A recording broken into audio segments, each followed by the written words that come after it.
अस्सलाम वालेकुम स्टूडेंट्स, मोहम्मद आसम फरीद की जानिब से आपको खुश आमदीद कहते हैं। स्टूडेंट्स, आज के इस लेक्चर में हम स्टैटिस्टिक्स के पास्ट पेपर्स में जितने भी क्वेश्चंस, न्यूमेरिकल क्वेश्चंस आए हैं उनको डिस्कस करने जा रहे हैं। बुक जो हम फॉलो कर रहे हैं ये है पंजाब टेक्स्ट बुक बोर्ड की। तो बढ़ते हैं अपने इस टॉपिक की जानिब और देखते हैं हमारे पास इंपॉर्टेंट क्वेश्चन कौन कौन से हैं। स्टूडेंट्स, 2021 के पेपर में एक क्वेश्चन आया था, कहता है कि if summation P1 Q naught is equal to 120 and summation P naught Q naught is equal to 100, summation P1 Q1 is equal to 130, summation P naught Q1 is equal to 140, find base year weighted index। तो students, अगर आपके पास ये चार values वो दे दे, यानी कि आपके पास जो लेस्पियर पेशियस में आपके पास चार चीज़ें यूज़ होती हैं वो चारों की चारों उसने दे दी हैं, तो हमसे उसने find base year weighted index मांगा हुआ है। तो हमने इसमें लेस्पियर, पेशियस और फिशर तीनों फाइंड करने होंगे। यानी कि लेस्पियर के लिए आपके पास फार्मूला वही जो हमने डिस्कस किया था 1000, और पेशियस के लिए आपके पास 1101, और फिशर के लिए आपने इन दोनों को मल्टीप्लाई करके आपने वैल्यूज पुट करके आंसर निकाल देना है। बिल्कुल सिंपल सा क्वेश्चन है, उम्मीद करता हूँ आप ये इसको सॉल्व कर सकते हैं।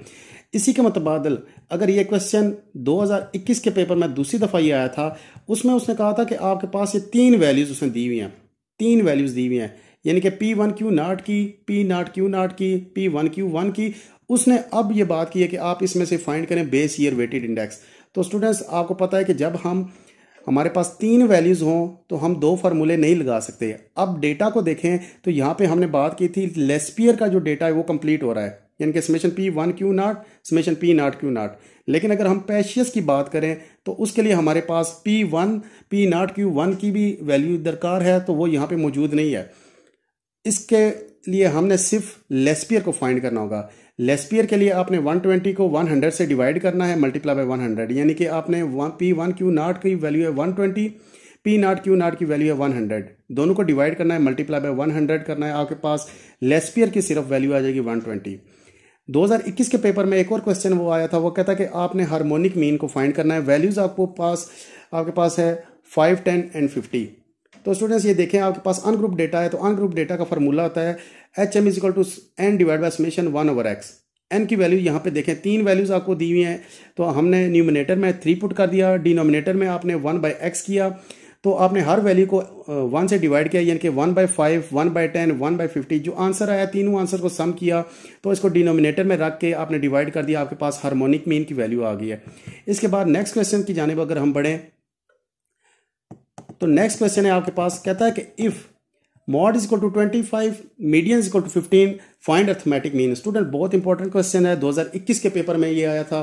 तो कहता है कि मॉड की वैल्यू आपके पास 25 है, मीडियन आपके पास 15 है, आपने अर्थमेटिक मीन फाइंड करना है। तो आपके पास फार्मूला होता है mode is equal to 3 median minus 2 mean. Formula आपने याद रखना है। तो मॉड की वैल्यू 25 दी थी, मीडियन की वैल्यू आपके पास 15 है, और 2 मीन आपने फाइंड करना है। आपने 15 को 3 से मल्टीप्लाई किया, आपके पास वैल्यू आ गई 45 को दूसरी साइड पे जाके आप माइनस कर लें, वैल्यू आपके पास आ गई -20 इक्वल टू -2 मीन की वैल्यू आपने फाइंड करनी है, तो -2 को दूसरी साइड पे ले जाके आप डिवाइड कर दें, मीन की वैल्यू आपके पास आ जाएगी 10। स्टूडेंट्स, बहुत इंपॉर्टेंट क्वेश्चन है, या वो क्वेश्चन ये वाला पूछता है मॉड और मीडियन की वैल्यू वो दे देगा तो अर्थमेटिक मीन फाइंड करने का बोलेगा, या फिर वो आपसे ये क्वेश्चन पूछेगा, कहता है in symmetric distribution if mean is 27 find median and mode. वो कहता है आपके पास सिमेट्रिक डिस्ट्रीब्यूशन है जिसमें मीन की वैल्यू आपके पास 27 है, आप मीडियन और मॉड फाइंड करें। तो स्टूडेंट्स, हमें पता है कि हमारे पास जो सिमेट्रिक डिस्ट्रीब्यूशन होता है इसमें मीन आपके पास मीडियन मॉड तीनों बराबर होते हैं। तो अगर आपके पास मीन की वैल्यू 27 है, इसका मतलब है मीडियन भी 27 होगा और मॉड भी 27 होगा। सिमेट्रिक डिस्ट्रीब्यूशन में तीनों वैल्यूज आपके पास सेम होती है, तो हमारे पास ये तीनों वैल्यूज सेम ही होंगी। लेकिन अगर वो दो वैल्यूज का डेटा खुद दे दे, तीसरी वैल्यू हमने फाइंड करनी हो, तो ये वाला फार्मूला हमारे पास लगेगा mode is equal to -3 median minus 2 mean. इसके बाद स्टूडेंट्स, नेक्स्ट क्वेश्चन ये भी 2021 के पेपर में रिपीट हुआ था। क्वेश्चन है if Q1 is equal to 88.03 and Q3 is equal to 94.50 find quartile deviation. Q1 और Q3 की वैल्यू उसने दे दी है, कोटाइल डेविएशन हमने फाइंड करना है। तो सिंपली कोटाइल डेविएशन का फार्मूला हमारे पास होता है Q3 minus Q1 divide bye 2। Q3 की जगह हमने Q3 की वैल्यू पुट कर दी, Q1 की जगह हमने Q1 की वैल्यू पुट कर दी, डिवाइड बाय 2 हम करेंगे, हमारे पास कोटाइल डेविएशन का आंसर आ जाएगा। इसी के मुतबादिल अगर आपसे वो पूछ ले कि आपके पास कोफिशिएंट ऑफ कोटाइल डेविएशन है तो क्या करना है, तो students, coefficient of quartile deviation का फार्मूला होता है Q D is equal to Q3 minus Q1 divide by Q3 plus Q1। ऊपर आपने Q3 में से Q1 को माइनस करना है और नीचे आपने Q3 में से Q1 को प्लस करना है। दोनों वैल्यूज के आंसर निकाल के आपने डिवाइड करना है, जो आंसर आएगा आपके पास कोफिशिएंट का आंसर आ जाएगा। इसके बाद स्टूडेंट्स नेक्स्ट क्वेश्चन पे चलते हैं। नेक्स्ट क्वेश्चन है आपके पास, अगर डेटा आपको दिया हो तो वो आपसे मांगे कि आपने क्लास लिमिट से क्लास बाउंड्री और मिड वैल्यू कैसे फाइंड करनी है। यानी कि क्लास लिमिट आपको दी गई हो या जो भी क्वेश्चन आपने स्टार्ट करना है तो पहले क्लास लिमिट से क्लास बाउंड्री को लाजमी बनाना है आपने। अगर क्लास लिमिट दी हुई है, आपने क्लास बाउंड्री कैसे बनानी है और मिड वैल्यू कैसे निकालनी है। तो स्टूडेंट सबसे पहले आपने टेक द डिफरेंस, आपने डिफरेंस देखना है कि डिफरेंस कितने का आ रहा है। यहाँ पे 10 है, यहाँ पे 9 है, डिफरेंस आपके पास 1 का आ गया। आपने इस 1 को 2 से डिवाइड करना है, 1 डिवाइड बाय 2 करेंगे 0.5 आ जाएगा। अभी आपने करना है subtract 0.5 from low limit and add in upper limit. आपने 0.5 ये जो लो लिमिट है 4, 10, 15 इसमें से माइनस करना है और ऐड कर देना है 9, 14 एंड 19 में। जब आप लेस करेंगे यहाँ पे 3.5, 9.5 और 14.5 आ जाएगी। जब आप ऐड करेंगे 9.5, 14.5 और 19.5। अभी इसका जो गैप है वो हमने खत्म कर दिया। इसके बाद आपसे पूछ रहा है कि आप इसकी मिड वैल्यू फाइंड करें। तो स्टूडेंट्स मिड वैल्यू कैसे फाइंड होती है, आपने ये दो वैल्यूज जो हैं इनको करना है सम, दोनों लिमिट्स को आपने करना है सम, अपर लिमिट और लो लिमिट को करना है प्लस और इसको डिवाइड करना है 2 से। 4 प्लस 9 आपके पास हो जाएगा 13, 13 डिवाइड बाय 2 आप करेंगे 6.5। इसी तरह से 10 प्लस 14 आपके पास 24 हो जाएगा, 24 को आप 2 से डिवाइड करें आपके पास 12 वैल्यू आ जाएगी। इसी तरह से तीसरी वैल्यू को भी आप कर लीजिएगा। आगे एक इंपॉर्टेंट क्वेश्चन है, कभी कभार आपसे पूछ लेता है कि अगर आपके पास मिड वैल्यू दी हो तो मिड वैल्यू से आपने क्लास बाउंड्री कैसे बनानी है। तो स्टूडेंट्स वो भी देख लेते हैं हम। अगर आपके पास ये मिड वैल्यू दी हुई है और फ्रीक्वेंसी दी हुई है और आपसे वो मांग रहा है आपने मीन मीडियन मॉड फाइंड करना है, तो आपने पहले मिड वैल्यू से क्लास लिमिट या क्लास बाउंड्री लाजमी बनानी पड़ेगी आपको। तो 10, 20, 30 वैल्यूज दी हुई है उसने, तो आपने इस पहले देखना कि गैप इसमें कितना आ रहा है। 20 और 10 में आपके पास 10-10 का गैप आ रहा है, तो आपने 10 को डिवाइड करना है 2 के साथ। 2 के साथ डिवाइड करेंगे आपके पास आंसर आ जाएगा 5। अभी 5 एक दफा इस x में एक दफा सब्ट्रैक्ट करेंगे, एक दफा ऐड करेंगे। सब्ट्रैक्ट करेंगे यानी कि माइनस करेंगे, आपके पास 5 आ जाएगा। 10 में 5 ऐड करेंगे तो 15। 20 में आप इसी तरह से 5 को माइनस करें 15 और 20 में 5 को ऐड करें तो 25। 30 में से 5 को माइनस करें 25 और 30 में 5 को ऐड करें 35। तो स्टूडेंट्स इस तरह से आपने मिड वैल्यू से आपने क्लास लिमिट या क्लास बाउंड्री आपने बना लेनी है। इंपॉर्टेंट क्वेश्चन एक और है, स्टैंडर्ड डिवीजन फाइंड करना और वेरिएंस फाइंड करना। अगर आपके पास डेटा दिया हुआ है, क्लास बाउंड्री उसने दी हुई है, साथ में फ्रीक्वेंसी की वैल्यू दी हुई है, तो आपने स्टैंडर्ड डिवीजन इस तरह से फाइंड करनी होगी इस फार्मूले के थ्रू। क्वेश्चन मैंने सॉल्व नहीं किया, सिर्फ ये बताना था यहाँ पे स्टैंडर्ड डिवीजन जो होता है और वेरिएंस में इन दोनों में फर्क क्या है। स्टैंडर्ड डिवीजन होता है कि आपके पास ये जो फार्मूला है इसका स्क्वायर रूट होता है और जो वेरिएंस है इस पे स्क्वायर रूट नहीं होता, अंडर रूट नहीं होता। यहाँ पे आपने क्या करना है, फ्रीक्वेंसी की वैल्यू दी हुई है, फार्मूले को गौर करें। यहाँ पे एक एक्स का कॉलम बनाएंगे यानी कि मिड वैल्यू हमने ऊपर अभी डिस्कस किया है। मिड वैल्यू का आपने लेना है स्क्वायर, उसको मल्टीप्लाई करना है आपने एफ के साथ और उसको सम कर लेना है, ऊपर वैल्यू आ जाएगी। नीचे समेशन एफ आपके पास ये 3 वैल्यूज को सम करके आप नीचे लिख लेंगे माइनस समेशन एक्स। वो जो तीसरा कॉलम आपके पास बनेगा मिड वैल्यू का, आपने उसको आपने यहाँ पे समेशन एफ एक्स भी है, एफ भी है, वो निकाल के आपने उसको मल्टीप्लाई करना है एक्स के साथ। ठीक है, फिर वो जो सम आएगा आपने उसको न्यूमिनेटर में रखना है। डिनोमिनेटर में आपके पास समेशन एफ की वैल्यू होगी, दोनों का स्क्वायर करके माइनस करके अंडर रूट लेना, स्टैंडर्ड डिवीजन आपके पास आ जाएगी। स्टूडेंट्स नेक्स्ट क्वेश्चन पे बढ़ते हैं। नेक्स्ट क्वेश्चन बहुत इंपॉर्टेंट है, वो कहता है find expectation of X is equal to, expectation of X हमने फाइंड करनी है इफ हमारे पास 2 वैल्यूज दी हुई हैं, हमने एक्सपेक्टेशन सिंपल फाइंड करनी है। एक्सपेक्टेशन का मतलब ये है कि आपने 2 कॉलम जो दिए हैं एक्स और पी एक्स, इन दोनों को मल्टीप्लाई करना है। मल्टीप्लाई करके आपने सम कर लेना है। 1 को 9/15 के साथ मल्टीप्लाई करें, 9/15 आएगा। 2 को आप 12/15 के साथ मल्टीप्लाई करें, 24/15। दोनों को आपने ऐड करना है, तो ऐड करने के लिए आप दोनों का एलसीएम ले लें। एलसीएम आपके पास 15 आ जाएगा, ऊपर 9 + 12 आ जाएगा। दोनों को सम करें, आपके पास 21/15 और कटिंग करने के बाद आपके पास जो एक्सपेक्टेशन का आंसर है वो 7/5 आ जाएगा। स्टूडेंट्स एक और क्वेश्चन बहुत इंपॉर्टेंट है, बहुत दफा पेपर में उसने पूछा हुआ है।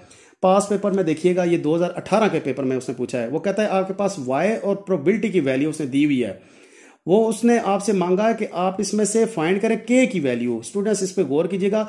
तो हमने डिस्कस किया था कि we know that the sum of probabilities of frequency distribution is always equal to 1। ये जो आपके पास प्रोबेबिलिटी डिस्ट्रीब्यूशन है इसकी वैल्यूज हमेशा आपके पास 1 के इक्वल होती है, यानी कि ये 3k प्लस 4k, इन तीनों को हम सम करें, हमारे पास 1 आना चाहिए। हम करके देख लेते हैं। k is equal two plus 3k plus 4k, यानी कि हमने k की तीनों जो वैल्यू है हमने इनको लिख लिया, is equal to 1k equal हमने कर लिया, क्योंकि हमारे पास जो सम होता है 1k इक्वल होता है। हमने तीन वैल्यूज को सम किया, यहाँ पे 4 है, यहाँ पे 3 है, यहाँ पे 1 है। 4 को हमने 3 में जमा करें और 1 में जमा करें, आपके पास 8 आ जाएगा। 8k इज इक्वल टू 1, और k की वैल्यू आपने फाइंड करनी है, तो 8 दूसरी साइड पे जाके डिवाइड हो जाएगा 1/8। इसी तरह स्टूडेंट्स जो नेक्स्ट क्वेश्चन है सेम इसी तरह से है, उसने आपसे वो m की वैल्यू कहा कि आपने m की वैल्यू फाइंड करनी है। तो m की वैल्यू के लिए उसी तरह से आपको दो वैल्यूज दी हुई है, x की और px की। यहाँ पे 4/10, यहाँ पे 5/10, यहाँ पे m। आपने लिख लिया 4/10 plus 5/10 plus m equal to 1। Sum of probability is always equal to 1। तो आपने यहाँ पे एलसीएम इसका ले लिया, एलसीएम आपके पास 10 आ गया, ऊपर आएगा आपके पास 4 प्लस m इक्वल टू 1। यहाँ पे आपके पास 9 आ गया, 9/10 प्लस m, तो 9 डिवाइड बाई 10 करें 0.9 आ जाएगा। 0.9 को आप दूसरी साइड पे ले जाके आप माइनस कर लें, m की वैल्यू आपके पास आ जाएगी 0.10। तो स्टूडेंट्स इसके बाद नेक्स्ट जो क्वेश्चन है हमारे पास उसको भी देख लेते हैं। इंपॉर्टेंट क्वेश्चन है, 2017 के पेपर में ये आया हुआ है। कहता है find the value of expectation x plus Y when ex is equal to 3 and ey is equal to 2। Students हमने एक एक्सपेक्टेशन की हमने प्रॉपर्टी पढ़ी थी, वो कहता है कि ex प्लस वाई अगर ये इकट्ठा आ जाए तो हम इसको लिख सकते हैं एक्सपेक्टेशन ऑफ x अलग से प्लस एक्सपेक्टेशन ऑफ y अलग से। हम दोनों को अलग से लिख सकते हैं, दोनों की वैल्यूज हमारे पास मौजूद हैं। एक की जगह हमने पुट कर दिया 3, दूसरी जगह हमने पुट कर दिया 2। तो स्टूडेंट्स हमारे पास ये जो वैल्यू आ जाएगी 3 प्लस 2 5, यानी कि expectation of x plus Y की वैल्यू हमारे पास 5 आ गई। इसी के बरक्स अगर आपके पास ये माइनस में आ जाए तो हमारे पास माइनस की भी प्रॉपर्टी यही है कि अगर हमारे पास एक्सपेक्टेशन x और y पे हमने लगानी है तो दरमियान में हमने माइनस सिर्फ लगा देना है। 3 में से 2 को माइनस करें, आपके पास 1 ही आंसर आएगा। इसके बाद स्टूडेंट्स चैप्टर नंबर 9 में से एक क्वेश्चन वो पूछता है, काफी दफा उसने पूछा है, ये 2 दफा ये क्वेश्चन उसने डिफरेंट पूछे हैं। हम एक को डिस्कस कर लेते हैं। कहता है फाइंड हाइपरज्योमेट्रिक मीन। आपसे हाइपरज्योमेट्रिक मीन की वैल्यू मांगेगा। n की वैल्यू उसने दी है 6 और कैपिटल N की वैल्यू दी है 7, k की वैल्यू उसने दी है 2 और x की वैल्यू उसने 0 दी हुई है। आपके पास हाइपरज्योमेट्रिक का फार्मूला आपने याद करना है और उसमें सिंपली जो वैल्यूज है वो पुट कर देनी है। ये क्वेश्चन और दूसरा क्वेश्चन, ये पहले वाला क्वेश्चन आपके पास 2018 के पेपर में आया, दूसरे वाला क्वेश्चन आपको पिंडी बोर्ड के 2016 के पेपर में आया हुआ है। इसके बाद वो एक और क्वेश्चन 2021 के पेपर में उसने पूछा है, find binomial distribution when p is equal to 3/8 and n is equal to 20, x is equal to 0। आपने बाइनोमियल डिस्ट्रीब्यूशन फाइंड करनी है। तो बाइनोमियल डिस्ट्रीब्यूशन के लिए आपके पास जो पैरामीटर्स होते हैं वो 2 होते हैं। एक होता है आपके पास सक्सेसिव टर्म और एक होती है आपके पास फेलियर टर्म, यानी कि p की वैल्यू उसने दी है 3/8। इसकी मदद से आप q जो वैल्यू है वो 1 माइनस p करेंगे तो आपके पास q की वैल्यू आ जाएगी 5/8। फार्मूला बाइनोमियल डिस्ट्रीब्यूशन का आपके पास ये वाला है। n की जगह आपने 20 पुट कर दिया और x की जगह आपने 0 पुट कर दिया, क्वेश्चन में गिवन है। p की जगह आपने 3/8 और x की जो इसकी पावर लेनी है 0, q की वैल्यू आपके पास 5/8 और x की वैल्यू आपके पास हो जाएगी 20 - 0। इसके बाद स्टूडेंट्स नेक्स्ट क्वेश्चन पे बढ़ते हैं। एक्सपेक्टेशन के 2 क्वेश्चंस आए हुए हैं। कहता है find expectation of x square if expectation of x is equal to 0.3 and variance of x is equal to 0.2331। आपके पास 2 चीजों का डेटा उसने दिया हुआ है, तीसरी चीज का डेटा हमने खुद से फाइंड करना है। तो हमारे पास वेरिएंस का जो फार्मूला होता है वो है variance of x is equal to expectation x square minus expectation x whole square. तो यहाँ पे वेरिएंस की वैल्यू से दिया है 0.2331, वो पुट कर दी। एक्सपेक्टेशन ऑफ x स्क्वायर हमने फाइंड करनी थी और expectation of x whole square हमारे पास है 0.63 का होल स्क्वायर। 0.63 का होल स्क्वायर किया, 0.3969 आ गया। इसको दूसरी साइड पे ले जाके आप प्लस कर लें। एक्सपेक्टेशन ऑफ x स्क्वायर की वैल्यू फाइंड करनी है, वो हमारे पास आ गया 0.63। इसी तरह से स्टूडेंट्स आपके पास 2 चीजों का डेटा दिया है। उसने कहा कि अगर आपके पास expectation of x is equal to 4 हो और एक्सपेक्टेशन ऑफ x स्क्वायर आपके पास 0 हो तो आप फाइंड करें वेरिएंस। तो स्टूडेंट्स आपने वेरिएंस के लिए क्या करना है, वेरिएंस का फॉर्मूला होता है expectation of x square minus expectation of x। तो यहाँ पे आपके पास हो जाएगा, ये क्वेश्चन लिखने में थोड़ी सी गलती हो गई, यहाँ पे 0 नहीं है, यहाँ पे 20 आप लिख लें सिंपली। यहाँ पे आप 20 लिखेंगे तो एक्सपेक्टेशन ऑफ x स्क्वायर आपके पास हो गया 20 minus expectation of x whole square आपके पास है 4। दोनों का स्क्वायर करेंगे, इधर से आप 4 का स्क्वायर करेंगे, 20 माइनस 16 वेरिएंस आपके पास आ जाएगा 4। इसके बाद स्टूडेंट्स नेक्स्ट क्वेश्चन आपके पास वो सिंपल सा क्वेश्चन है। वो आपसे मांग रहा है कि आपके पास अगर यहाँ पे x बार समेशन x आपने फाइंड करना है इफ x bar is equal to 15 and n is equal to 10। ये क्वेश्चन सिंपली आपके पास अर्थमेटिक मीन का बन रहा है। तो अर्थमेटिक मीन के लिए स्टूडेंट्स आपने क्या करना है, x bar is equal to summation x divide by n करना है। आपने समेशन एक्स की वैल्यू फाइंड करनी है, तो एक्स बार को दूसरी साइड पे ले जाके एन के साथ मल्टीप्लाई करें, तो आपके पास 15 मल्टीप्लाई बाय 10 होगा तो 150 आंसर आ जाएगा। एक क्वेश्चन है बार बार आपसे मोस्टली ऑब्जेक्टिव में पूछता है, और 2019 के पेपर में उसने सब्जेक्टिव में पूछा था 2 नंबर का। उसने आपसे परमुटेशन के और कम्बिनेशन का फार्मूला उसने पूछा था कि आप फाइंड करें, right the formulas of permutation and combination. तो आपके पास परमुटेशन की ये साइड आपको देगा एनपीआर और एनसीआर, आगे आपने इसका सोल्यूशन करना है। एनपीआर के लिए आपने n factorial divide by n minus r factorial करना है, और एनसीआर के लिए आपने n factorial divide by r factorial into n minus r factorial लिखना है। नेक्स्ट क्वेश्चन स्टूडेंट्स, यहां पे वो कहता है कि अगर आपके पास वेरिएंस 4 है, फाइंड, आपने वेरिएंस ऑफ 4x प्लस 4 आपने फाइंड करना है। आपने चैप्टर नंबर 4 में वेरिएंस की प्रॉपर्टीज पढ़ी हुई हैं, तो उसमें वो कहता है कि अगर आप वेरिएंस लगाते हैं किसी कांस्टेंट पे तो वो 0 हो जाएगा, यानी कि आप यहाँ पे कांस्टेंट है आपके पास 4 अकेला, तो वो 0 हो जाएगा। लेकिन अगर एक टर्म में अगर आपके पास कांस्टेंट और वेरिएबल इकट्ठे आ जाते हैं, तो आपने कांस्टेंट को स्टार्ट में लेके उसका स्केयर कर देना है, और वेरिएंस आपने लेना है उस वेरिएबल का। यानी कि यहाँ पे देखें 4 और x, 4 आपके पास कांस्टेंट है, दूसरी साइड पे जाके ये स्केयर में कन्वर्ट हो जाएगा स्टार्ट में आके, और आपने जो वेरिएंस लेना है वो आपने x पे लेना है। यानी कि जो 4 है ये स्टार्ट में आके 4 स्केयर हो जाएगा, वेरिएंस x करेंगे, वेरिएंस x के लिए आपके पास वैल्यू है 4 को आपने 16 से मल्टीप्लाई किया, आपके पास आंसर आ जाएगा 64। यानी कि 4 का स्केयर लिया, 16 आ गया, इसको 4 के साथ मल्टीप्लाई करेंगे, आपके पास आंसर आ जाएगा 64। इसके बाद स्टूडेंट्स आपसे वो मांग रहा है कि if standard division of x is 5, find 2x plus 5 divide by 2। Standard division की उसने वैल्यू दी है 5 दी है, उसने कहा फाइंड करें आप ये वैल्यू। तो सिंपली जहां पे x की वैल्यू है वहां पे आप 5 पुट करें, दोनों को मल्टीप्लाई करें, 5 इसमें ऐड करें, तो डिवाइड बाय आप 2 करें, तो आपके पास आंसर आ जाएगा। इसके बाद स्टूडेंट्स नेक्स्ट जो क्वेश्चन है वो कहता है आपके पास अगर given that mean is equal to 50, mode is equal to 48 and किधर गया, standard division is 6, find coefficient of skewness. Skewness आपसे मांगा गया है, तो स्क्यूनेस का फार्मूला होता है mean minus mod divide by standard division. Mean का आंसर है आपके पास 50, मॉड का है 48 डिवाइड बाय स्टैंडर्ड डिवीजन का 6। दोनों को माइनस करें न्यूमिनेटर में से, और डिनोमिनेटर में 6 है, तो आप 1/3 आपके पास आंसर सिंपली आ सकता है। इसके बाद एक और क्वेश्चन है जो एक्सरसाइज से पिक किया है, वो कहता है lower and upper quartile.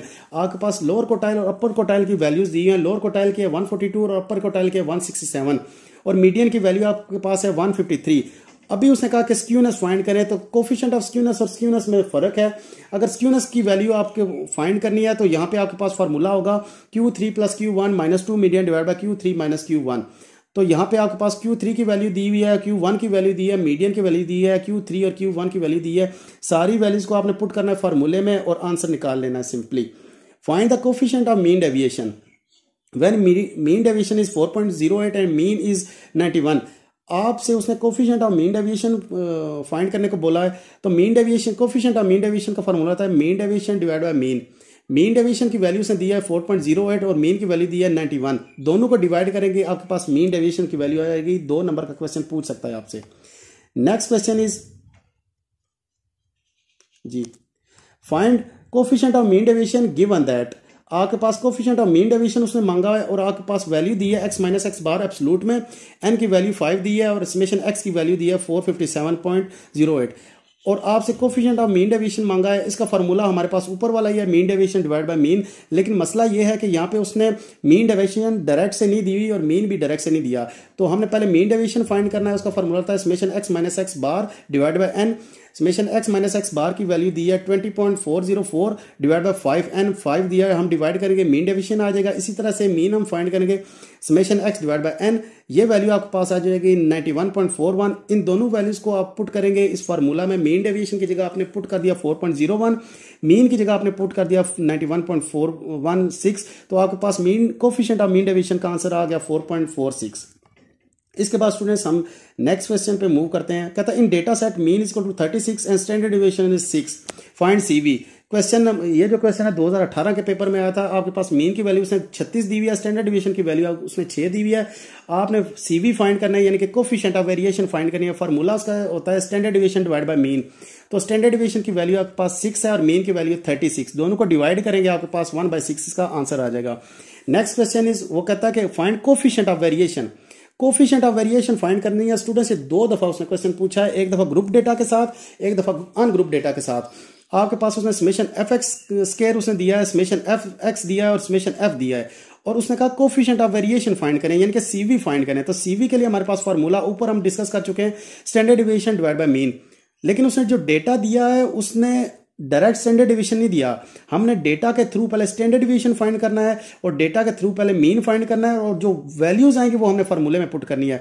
Standard division का फार्मूला ये वाला होता है और यहाँ पे आपने इसकी वैल्यू पुट करनी है, तो आपके पास स्टैंडर्ड डिवीजन सिंपली आ जाएगा। मीन के लिए आपने समेशन एफ एक्स की वैल्यू और डिवाइड बाय समेशन एफ की वैल्यू क्वेश्चन से उठा के फार्मूले में पुट करनी है, मीन की वैल्यू आ जाएगी। अब स्टैंडर्ड डिवीजन की जो वैल्यू थी 11.18 वो ऊपर पुट कर दी और मीन की वैल्यू थी 25 वो डिनोमिनेटर में पुट कर दी। आपके पास कोफिशिएंट ऑफ वेरिएशन का आंसर आ गया 0.4472। स्टूडेंट्स नेक्स्ट क्वेश्चन पे मूव करते हैं। कहता है फाइंड कोफिशिएंट ऑफ वेरिएशन। अभी ये अनग्रुप डेटा का उसने केस दिया है, तो अनग्रुप डेटा के लिए फार्मूला आप यही यूज करते हैं स्टैंडर्ड डिवीजन के लिए। मीन के लिए आपने ये फार्मूला यूज करना है। स्टैंडर्ड डिवीजन में जितनी वैल्यूज है आपने पुट करनी है, मीन के लिए आपने यहाँ पे जो वैल्यूज है पुट करनी है, स्टैंडर्ड डिवीजन फाइंड करना है, मीन फाइंड करना है और उठा के आपने सीवी में पुट कर देना है। स्टूडेंट्स नेक्स्ट क्वेश्चन है आपसे, वो कहता है कि find arithmetic mean when a is equal to 10 and summation f d is equal to 46 and n is equal to 125। 2014 में पेपर आ चुका है, तो आपको जो अर्थमेटिक मीन है ये इनडायरेक्ट मेथड से उसने पूछा हुआ है। तो उसने am की वैल्यू फाइंड करने को बोला है। a की वैल्यू उसने दी है 10, समेशन एफ डी की वैल्यू उसने दी है 46, n की वैल्यू उसने दी है 125। तो यहाँ पे स्टूडेंट फार्मूला जो इनडायरेक्ट का होता है वो am is equal to a plus summation F D divide by n होता है। तो a की जगह हमने 10 पुट कर दिया, समेशन एफ डी की जगह हमने 46 पुट कर दिया, n की जगह हमने 126 पुट कर दिया। तो दोनों को ऊपर हमने एलसीएम लिया और उसके बाद हमने क्वेश्चन को सॉल्व कर लिया। उम्मीद करता हूँ ये भी बात आपको समझ आ गई होगी। तो स्टूडेंट्स नेक्स्ट क्वेश्चन है हमारे पास, कहता है if distribution has 1403 and mode is 1487, और आप बताएं ये डिस्ट्रीब्यूशन कौन सी है। तो यहाँ पे देखें मीन की वैल्यू है 1403, मोड की वैल्यू है 1487, यानी कि मीन लेस देन मोड है तो आपके पास जो नेगेटिव स्क्यूड बनती है। इंपॉर्टेंट क्वेश्चन है तीसरे चैप्टर का सबसे लास्ट क्वेश्चन, कहता है for certain distribution summation x minus 15 is equal to 18, summation x minus 18 is equal to 0, summation x minus 20 is equal to minus 21। आपके पास अर्थमेटिक मीन की वैल्यू कौन सी है और वाई। तो स्टूडेंट्स हमने एक प्रॉपर्टी पढ़ी थी अर्थमेटिक मीन की, वो कहता है sum of deviation from mean is always 0। जो आपके पास मीन डेविएशन की वैल्यू है वो हमेशा 0 होती है, यानी कि आपके पास जो ये दरमियान वाली वैल्यू है summation x minus 18 is equal to 0, हम इसको पिक करेंगे तो आपके पास माइनस 18 दूसरी साइड पे जाके 18 हो जाएगा। तो अर्थमेटिक मीन की वैल्यू आपके पास सिंपली 18 आ जाएगी। बाकी दोनों को हम छोड़ देंगे क्योंकि हमारी ये प्रॉपर्टी बेस ही नहीं करती। स्टूडेंट्स इसी से रिलेटेड एक क्वेश्चन उसने मांगा हुआ था पेपर में, वो कहता है इन सर्टेन डिस्ट्रीब्यूशन आपके पास ये तीनों वैल्यूज दी हैं लेकिन इसमें किसी जगह उसने 0 पुट नहीं किया। तो हम यहाँ पे सिंपली ये लिख देंगे आपके पास जो अर्थमेटिक मीन है उसकी प्रॉपर्टी यहाँ पे लाई नहीं करती है, डेविएशन ऑफ मीन वो 0 होती है, यहाँ पे कोई चीज़ 0 नहीं है तो हमारे पास यहाँ पे कोई मीन नहीं होगा। स्टूडेंट्स आगे इंपॉर्टेंट क्वेश्चन है बाइनोमियल डिस्ट्रीब्यूशन में n इक्वल टू 10 है, p equal to 0.3 find mean and variance. Chapter number 9 का सबसे आखिरी क्वेश्चन है ये। तो आपके पास उसने n की वैल्यू दी है और p की वैल्यू दी है और q की वैल्यू हमने खुद फाइंड करनी है, यानी कि p की वैल्यू 0.3 अगर उसने दी है तो q की वैल्यू जो हमारे पास फेलियर टर्म होती है 1 माइनस p करते हैं 0.7 आ जाएगी। हमने मीन और वेरिएंस फाइंड करना है, मीन की के लिए हमने np करना होता है, यानी कि n की वैल्यू को हमने p के साथ सक्सेसिव के साथ हमने मल्टीप्लाई करना है। तो 10 को 3 से 0.3 के साथ मल्टीप्लाई करें, आपके पास आंसर आ जाएगा 3। वेरिएंस के लिए आपने n को p के साथ और q के साथ तीनों के साथ मल्टीप्लाई करना है। 0.3 को 0.7 के साथ और 10 के साथ मल्टीप्लाई करेंगे तो वेरिएंस का आंसर आपके पास आ जाएगा 2.1। इसके बाद स्टूडेंट्स मोस्ट इंपॉर्टेंट क्वेश्चन जो लॉन्ग क्वेश्चन में आ सकते हैं वो देख लेते हैं। कहता है reciprocal of 11 question are given below. आपके पास रेसिप्रोकल दिए हुए 11 वैल्यूज का। रेसिप्रोकल का मतलब यह है कि ये जो 11 वैल्यू हैं इनको हमने 1/x करके लिखा है, यानी कि इसको 1 से डिवाइड करके हमारे पास ये वैल्यूज आई हैं। हमने दो चीजें फाइंड करनी है, हार्मोनिक मीन फाइंड करना है और अर्थमेटिक मीन फाइंड करना है। तो यहाँ पे हार्मोनिक मीन का फॉर्मूला होता है n divide by summation 1/x। तो n आपके पास 11 है, 1/x उसने खुद दे दी, हमें निकालनी नहीं पड़ी है, उसने खुद दे दी। हमने सिंपली इनको सम किया 11 वैल्यूज को तो हमारे पास 0.3093 आ गया। हमने इसको डिनोमिनेटर में रख के डिवाइड कर दिया 11 से, हमारे पास hm की वैल्यू आ जाएगी। दूसरी वैल्यू उसने कहा कि आप अर्थमेटिक मीन फाइंड करें। तो स्टूडेंट्स अर्थमेटिक मीन फाइंड करने के लिए आपने इस 1/x को x में कन्वर्ट करना है, यानी कि 1/x को हर वैल्यूज को आपने 1 से डिवाइड करना है। 0.0500 को आप 1 से डिवाइड करें, इस वैल्यू को 1 से डिवाइड करें, इससे 1 से डिवाइड करें, आपके पास x की वैल्यू आती जाएगी। x की सारी वैल्यूज को आप सम करें, आपके पास 463 आ जाएगी और फार्मूले में वैल्यू पुट करेंगे summation x divide by n। Summation x की जगह आपने 463 पुट किया, n की जगह आपने 11 पुट कर दिया, डिवाइड किया, आपके पास हार्मोनिक अर्थमेटिक मीन की वैल्यू आ गई। इसी तरह से स्टूडेंट्स नेक्स्ट क्वेश्चन है, कहता है रेसिप्रोकल आपके पास जो है वो ये है, हर वैल्यूज का रेसिप्रोकल दिया हुआ है और आप इसका एच एम फाइंड करें। तो एच एम के लिए क्या कि इन सारी वैल्यूज को सम करें। एच एम का फॉर्मूला है n divide by summation 1/x, आपके पास n है 7, 1/x आपके पास 0.1386 आ गया, आपने 7 को इससे डिवाइड किया, आपके पास आंसर आ गया। इसके बाद स्टूडेंट्स जब भी आपके पास ट्रैवल का केस आए तो आपने एच एम का फार्मूला लगाना है। कहता है 3 सिटीज़ हैं A B C, आपने फातिमा ने एक ट्रैवल किया, पहले A to B उसने 30 किलोमीटर पर आवर से किया, B to C उसने 50 किलोमीटर पर आवर से किया, आप इसकी एवरेज स्पीड बताएं। यानी कि 30 और 50 की स्पीड से वो गई है, आपने 1/y से आप इसको डिवाइड करें, आपके पास वैल्यू ये दोनों आ जाएंगी। आपने एच एम फाइंड करना है, n को इन दोनों से डिवाइड करें, आपके पास एच एम की वैल्यू आ जाएगी। इसी तरह स्टूडेंट्स नेक्स्ट भी आप इसी तरह से फाइंड करेंगे, 3 वैल्यूज दी हुई हैं। आगे जो क्वेश्चन है वो भी आपने इसी तरह से फाइंड करना है। अब वो कहता है कि पॉपुलेशन की एग्जांपल उसने दी हुई है कि आपके पास अगर पॉपुलेशन है वो इंक्रीज हो रही है, तो स्टूडेंट जब भी पॉपुलेशन का केस आए आप HGM का फार्मूला ये वाला लगाते हैं। तो यहाँ पे वो कहता है कि अगर पहले साल में दूसरे साल में इंक्रीज आई है पॉपुलेशन में 20%, तीसरे में आई है 25% और लास्ट में 4%।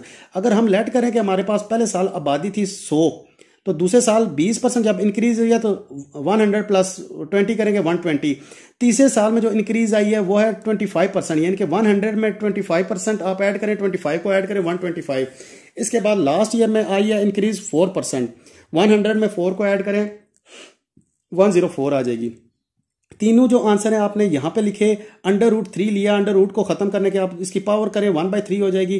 तीनों को वैल्यूज को मल्टीप्लाई करें, इसकी पावर आप 1/3 लें, आपके पास आंसर आ जाएगा 115.98। और पहले साल की वैल्यू जो आपने अज्यूम की थी वो माइनस करें, आपके पास जो एवरेज ईयर आ जाएगी वो 15.98 आ जाएगी। स्टूडेंट्स बहुत इंपॉर्टेंट क्वेश्चन है, बस ट्रैवलिंग वाला लॉन्ग क्वेश्चन में आपसे 4 नंबर का पूछ सकता है। कहता है कि बस ट्रैवल कर रही है इस स्पीड से 10, 15, 20, 25 ये सारी वैल्यूज दी हुई हैं, आपने इन सबको 1/y करना है और उसके बाद सिंपली इस पे HM लगा लेना है। वैल्यूज आपके पास थी 10 वैल्यू आपने लिखी है, 10 वैल्यू को आपने डिवाइड किया 1/y से या 1/x से, तो जो आंसर आएगा आपने नीचे लिख देना है, तो आंसर आपके पास आ जाएगा 24.003। इसके बाद स्टूडेंट्स एक इंपॉर्टेंट क्वेश्चन है, लॉन्ग क्वेश्चन, वो पूछ सकता है आपसे। वो कहता है अगर फ्रीक्वेंसी डिस्ट्रीब्यूशन आपको दी हुई है तो आप ये बताएं आप इसका अर्थमेटिक मीन फाइंड करते हो। अर्थमेटिक मीन का स्टूडेंट्स हमने अभी बात किया कि 2 फार्मूले होते हैं, एक डायरेक्ट मेथड होता है, एक इनडायरेक्ट मेथड होता है। इसके लिए उसने आपको D का आंसर दे दिया और F का आंसर दे दिया क्वेश्चन में, वैल्यूज दे दी -12, -8, 4, 0, 4, 8, 12, 16 और F की वैल्यू उसने रैंडम दे दी। आपने इस जो रो थी इसको कॉलम में कन्वर्ट कर लिया, यानी कि -12 इनको सबको इसी तरह से हॉरिजॉन्टल फॉर्म को आपने वर्टिकल में लिख लिया, इसको भी दोनों को मल्टीप्लाई करेंगे आपके पास FD का आंसर आ जाएगा। FD को सम करें 256 और आपने F को मल्टीप्लाई ऐड किया तो आपके पास 80 आ गया। आपने सिंपली इसमें फार्मूले में वैल्यू पुट करनी है। फार्मूला उसका होता है y bar is equal to a plus summation f d divide by summation f। a की वैल्यू होती है एज्यूम मीन, एज्यूम मीन ऊपर क्वेश्चन में दिया है 18, समेशन f d की वैल्यू है 256 और समेशन f की वैल्यू है 80। तो आपने इसको सॉल्व करके आपके पास आंसर आ जाएगा 21.2। इसके बाद स्टूडेंट्स नेक्स्ट क्वेश्चन पे मूव करते हैं, इंपॉर्टेंट क्वेश्चन है ये भी। वो कहता है मीडियन आपको दी हुई है, 2 कोटाइल उसने दोनों दे दिए हैं, तो आपने स्क्यूनेस फाइंड करना है। तो यहाँ पे दोनों कोटाइल्स की वैल्यू पुट करें, मीडियन की वैल्यू पुट करें, माइनस करें, मल्टीप्लाई करें, आंसर आपके पास आ जाएगा 0.686। और यहाँ पे वो कहता है कि अगर मीन की वैल्यू 140 है, मोड की है 148, तो बताएं ये कौन सी डिस्ट्रीब्यूशन बनती है। तो देखें मीन की वैल्यू 140 है, मोड की 148 है, यानी कि हम कह सकते हैं मीन छोटा है मोड बड़ा है, तो मीन लेस देन मोड हो गया तो ये आपके पास नेगेटिव स्क्यूड डिस्ट्रीब्यूशन बन जाएगी। स्टूडेंट्स छठे चैप्टर में कुछ इंपॉर्टेंट क्वेश्चन है, ये देखिएगा। आपको कॉइन का उसने क्वेश्चन पूछा है, उसने डाई का पूछा है। एक कॉइन में आपके पास जो एक दफ़ा हेड आएगा वो 1/2 आ जाएगा, जो डाई का केस है 1/6 आ जाएगा, यानी कि 5 जो है एक डाई में कितनी दफ़ा आता है 1/6। और इवन नंबर कितने दफ़ा आते हैं, वो आते हैं आपके पास 3 दफ़ा, 3/6 हो जाएगा। इसके बाद ये पूरा आपने मेथड सॉल्व करना होगा तो आपको नंबर मिलेंगे। ये सिर्फ दिखाने का मतलब ये था, मकसद ये है हमारा कि आपने ये क्वेश्चन पूरा सॉल्व करना है, कि यानी कि टोटल नंबर को भी आपने सही से लिखना है और जो उसमें प्रोबेबिलिटी बनेगी वो भी आपने सही से करके लिखनी है। कार्ड की डिस्ट्रीब्यूशन लाजमी कीजिएगा, वो उसको अच्छे तरीके से, वो आपके पास वही कहता है कि आपके पास 52 कार्ड है, उसमें डिस्ट्रीब्यूशन करनी है। यहाँ पे वो कहता है डायमंड कार्ड्स कितने हैं, तो हमें पता है डायमंड कार्ड्स होते हैं आपके पास 13, आपने 13/52 करना है, आपके पास आंसर आ जाएगा डायमंड कार्ड का। लेकिन आपने डिस्ट्रीब्यूशन पूरी करनी है कि स्पेड कितने होते हैं, हैं, क्लब कितने होते हैं, किंग कितने होते हैं, क्वीन कितने होते हैं, ये सारा कुछ आपने करना होगा। इसी छठे चैप्टर में इंपॉर्टेंट क्वेश्चन है कि अगर आपके पास वो कहता है कि वो जो क्वेश्चन लॉन्ग क्वेश्चन हमने किया था कि सम इज ग्रेटर देन 7 और sum is less than 7, 2 die आपने थ्रो किया तो सम आप बताएं सम लेस देन 7 और सम ग्रेटर देन 7 वो करना है। तो आपने ये पूरे 36 सैंपल बनाने होंगे, उसमें इसके सम करने हैं कि जो 7 से बड़े और 7 से छोटे हैं उनको अलग करने हैं। ये वाले 7 से बड़े हैं ये सारे, और बी में आपके पास 7 से छोटे हैं लेकिन 7 ना आए। 7 से छोटे का मतलब ये है कि 6 5 4 3 2 आए, और 7 से बड़े का मतलब ये है कि 8 9 10 11 12 आए लेकिन 7 उसमें से ना आए। तो आपको रटा होना चाहिए जवाब के आपके पास यहाँ पे 15 हो और दूसरे नंबर पे भी आपके पास 15 हो, ठीक है। और उसके बाद ये क्वेश्चन है, वो कहता है अगर आप 3 दफा कॉइन टास्क करेंगे तो आप प्रोबेबिलिटी बताएं एटलीस्ट 1 हेड कितनी दफा आएगा। 3 दफा कॉइन टास्क करेंगे आपके पास उसकी प्रोबेबिलिटी बनती है 8, टोटल उसके प्रोबेबिलिटी बनेगी 8, और कम से कम एक हेड वो 7 दफा आएगा तो 7/8 आपके पास आंसर आ जाएगा। नेक्स्ट क्वेश्चन कहता है for 2 independent events A and B, आपका प्रोबेबिलिटी ऑफ ए की वैल्यू है 0.25, प्रोबेबिलिटी ऑफ बी की वैल्यू 0.40। वो कह रहा है आपसे फाइंड करें probability A intersection B, A and B, probability A is equal to 0.25 and probability B is equal to 0.5, और आपने ये भी फाइंड करना प्रोबेबिलिटी ए इंटरसेक्शन बी। तो स्टूडेंट्स ये 2 दफ़ा ये हमारे पास डेटा लिखा गया है तो इसको आप इग्नोर कर दें। ए इंटरसेक्शन बी का आपके पास फार्मूला आता है probability of A into probability of B. तो आपने यहाँ पे दोनों वैल्यूज को पुट करके दोनों को कर देना है मल्टीप्लाई, तो स्टूडेंट्स आपके पास आंसर आ जाएगा 0.10।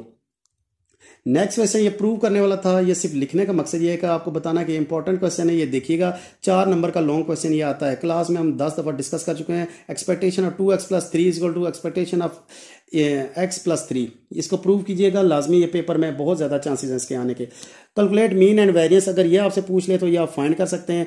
आपको y और पी वाई की वैल्यू दी हुई है, y और p वैल्यू को दोनों को मल्टीप्लाई करें, सम करें, आपके पास एक्सपेक्टेशन आ जाएगी। और वेरिएंस के लिए आपने इसी y का स्केयर लेना है और उसको f के साथ मल्टीप्लाई करना है आपके पास, और उसमें फार्मूले में पुट करना है तो आपके पास वेरिएंस का आंसर आ जाएगा। तो स्टूडेंट्स ये था हमारा आज का लेक्चर, उम्मीद करते हैं आपको इन क्वेश्चंस की थोड़ी समझ आई होगी।